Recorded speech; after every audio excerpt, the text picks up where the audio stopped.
I met a gypsy. This is something that you definitely can't say, but I know that a very high level factory AMA racer rode the bike and rode full 80 horsepower and was fucking frothing and basically just rode the thing into the absolute ground. It was just like, that's an insane amount of power. I heard something about that. Yeah, we obviously can't say. How much do you wish people knew that guy rode your bike? How do you know it? I know everything. Yeah, I mean, that's scary.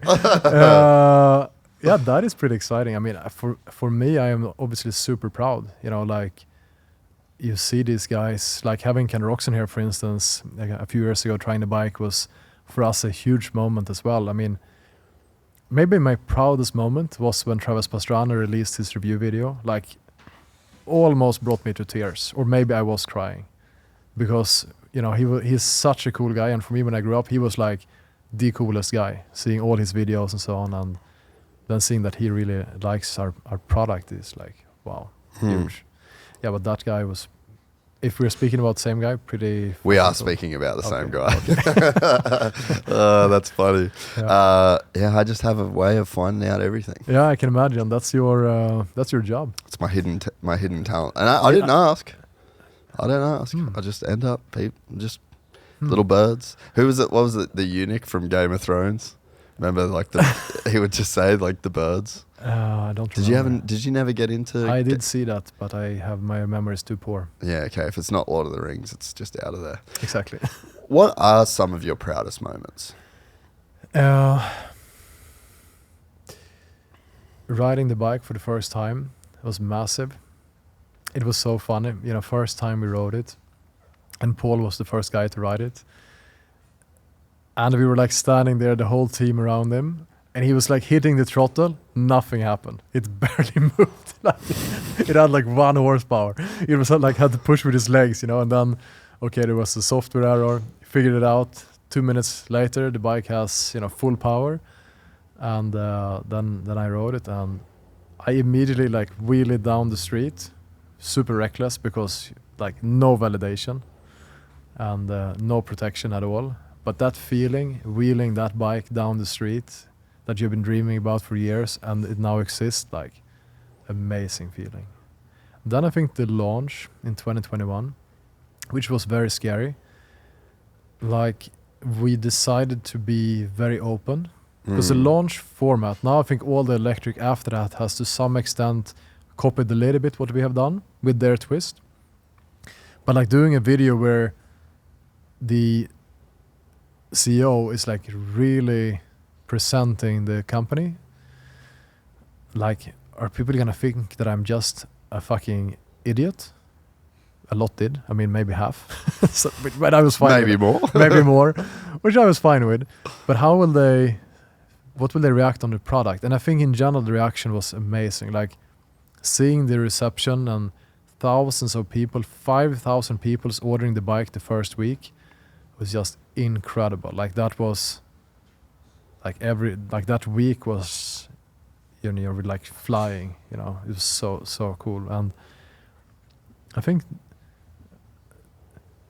then like getting some of the really, really good guys, like the feedback from Josh Hill was amazing, because obviously Seb was also validating the bike, but he was part of the project the whole time, and then seeing the excitement from Josh when he rode the bike was also really, really cool. A bit surreal when Ken came by to try the bike, because that was very early, before we delivered bikes to customers. So we can actually, if we look at like Google Trends, we can kind of see the first bike, the launch, and then it's like nothing. It's like Ken trying the bike, kind of doubled the interest overnight, and then of course it went down a little bit again. And then when we launched the bike, so if we'd say that after that, starting production, that was the biggest one, because that was so difficult to achieve. I remember in the first, I feel like it was the first podcast where I said to you that one of the things that I loved about the company the most is that you were willing to put yourself out there as the founder and CEO of the company, because, I mean, Shiroichi Honda was the more I learn about that guy, I mean, he was just fucking incredible. You know, like he had a vision to change the world. Yeah. And he never let go of that vision. Yeah. And you've toured the factory.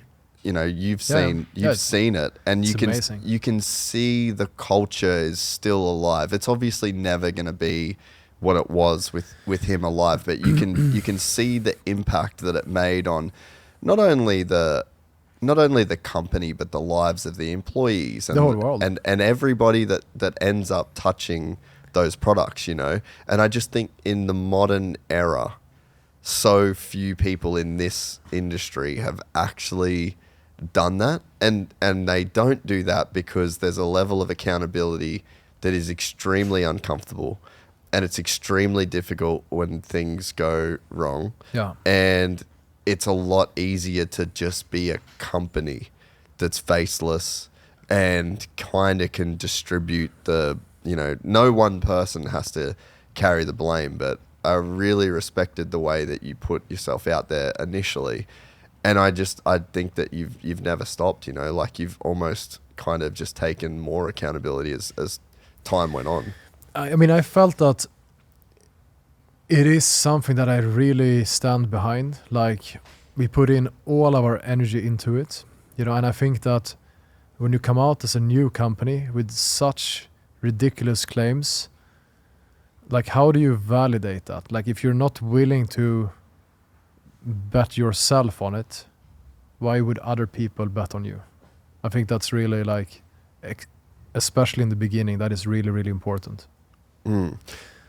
Sorry, keep going. No, and then I think that